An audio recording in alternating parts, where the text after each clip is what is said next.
The winter issue of our magazine is all about wicked problems, as I mentioned. Problems that are so complex they can't be solved using conventional linear problem-solving approaches. In what ways is the Rotman expansion project a wicked problem? Well, I think it's a wicked problem because it is the challenge of integrative thinking itself, and it brings, architects work within that framework of wicked problems, that idea of iterative thinking, that you are always redefining the problem as it evolves, and the more information that you have, it becomes clearer, but it also sometimes becomes bigger. And so you are, keeping many balls, many, often contradictory ideas in the air at the same time as you resolve them. And I think, to have that alignment between a client's values and the values that architects solving problems bring together, that's the most exciting part about this, and that's what sort of goes from wicked in the kind of more conventional sense to something that's actually incredibly exhilarating as a challenge. Great. Now, as a designer, what would you say are a few of the key challenges on this project? I think it is, it's the juxtaposition between quiet space to actually think and evolve ideas, and a lot of this place strikes me as places where you come together.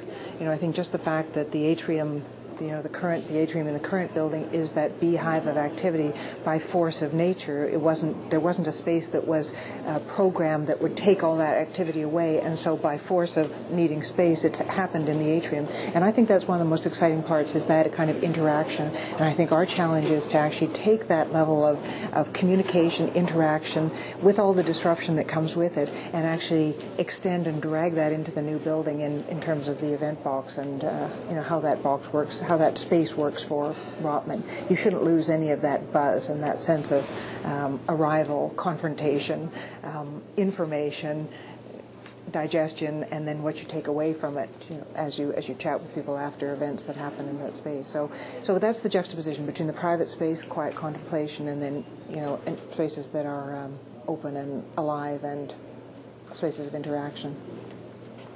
Now, the Rotman expansion is being heralded as something that will energize St. George Street and make the entire neighborhood a better place to study, work, and live. How can design accomplish such a huge scope? Well, I think it is, I think just the juxtaposition between the existing building, which, you talk about, this building was, when it was built, was a kind of chrysalis for an evolving school of business, school of management. The juxtaposition will be something that's, whereas you see this one as more closed in a sense, you sometimes can kind of broadcast to the street, but I think the difference in the new building will be that it does broadcast right to St. George. The idea of the event box, many of our buildings at the level of the pedestrian, we're looking to scale the building that allows you to see, and we talk about transparency and interaction between, the public realm and the kind of semi-public realm of the ground floor. So those two, the ground floor and the event box on the second floor, will broadcast. And I think will transform the neighborhood, because people will want to see in. They'll want to see what's going on. And really, Rotman's a phenomenon within the academic community. There was a time when business schools were isolated, where they were across the Charles River. I think the change is that, the university appreciates Rotman, and Rotman is doing something dynamic, and the kind of thinking that's going on can be applied to all the faculties. So I think that's a wonderful position for this school to be in, vis-a-vis, not the university, the city, the larger community that we're in. Could you talk a bit about the importance of building shared understanding between the stakeholders involved in any project? Well, I think that's hugely important, and that's, we work with a small group of people, and then I think it is the responsibility of every one of those people to actually share and broadcast to the larger group, and to everyone should feel part of the franchise of what is happening in the school. And so how do we do that in multiple sessions? And I would say we've had, my perception so far is we've had a very receptive audience.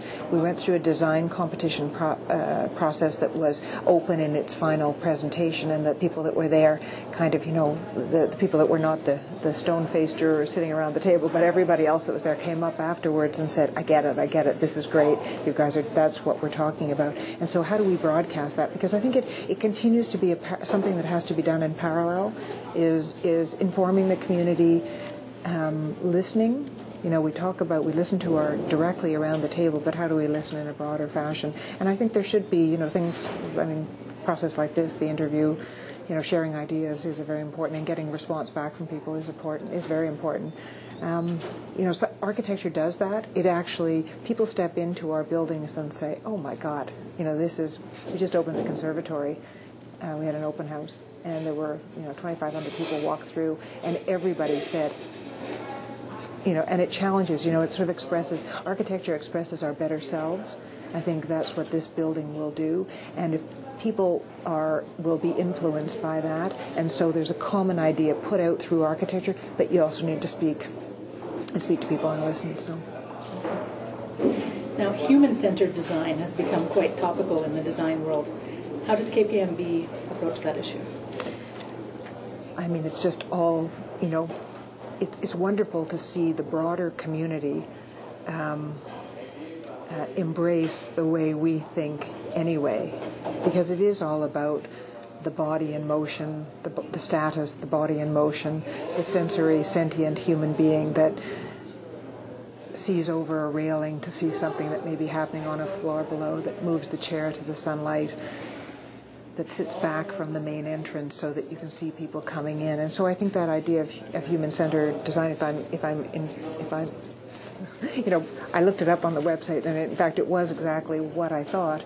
We're very into that, and I think one of the great things about a project like that is there is a team of people. It's not just the leaders, but it's at every layer through this project, people are thinking. And, we've been embraced as a team, I think, too. We've been invited to come to the events at Rotman. We see how, people are using the space and spaces. And so you kind of translate back, and you're always looking to invent. Nothing is static. How can we make it more comfortable? How can you hear better? How can you, but not lose the characteristics that are so strong already in this environment, in this faculty? And I think a lot of it comes, it's the embrace between the faculty, the leadership in this faculty coming together with, a building that in many ways works pretty well for you already. Now, as you know, the term design thinking has been adopted by the business community, particularly here at the Rotman School. How do you feel about the business world appropriating some of your approaches to problem solving? Fabulous. I think it's very stimulating for us because you've got people, suddenly speaking the same language, but they bring a different perspective. So what could be better for architecture, which is sometimes shuffled, architects and architecture, sometimes shuffled to the side as irrelevant, to suddenly be embraced by a community that, masters of the universe often, people who see themselves in isolation, actually integrating with the creative side. So I think it's very lucky, feel very lucky to have this assignment, for our firm at this time in the evolution of our firm is actually, and I think that I get the sense from the Rotman that they have that's a mutual kind of respect over this idea. It is a dialogue that will go on, not only from the kind of first ideas, but right through every aspect of this project.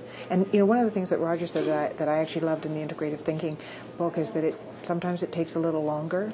And so you can have people sort of beating at your door and beating on your head to make decisions, but that it does take a little bit longer to resolve the level of problem that we've embraced here, or the level of challenge that we've embraced. Last but not least, with wicked problems, Marianne, there's no ultimate truth, no right or wrong answer. How do you handle this while ensuring that a project continues? Well, progress? I think, you could probably ask 4 different architects and they would come along with 4 different solutions. I'm not sure there was so much diversity in the competition, but knowing that, you have only your own path to follow. So there is a solution. That solution is about integrating. For us, it's about integrating these 2 buildings, about creating a new message for Rotman. That the difference between the chrysalis and the butterfly, the cocoon that's opened up, and the new building emerges in that juxtaposition, and not to say it as 2 distinct and contradictory statements, but to see it as an evolution and a resolution and moving forward for the next decades for Rotman.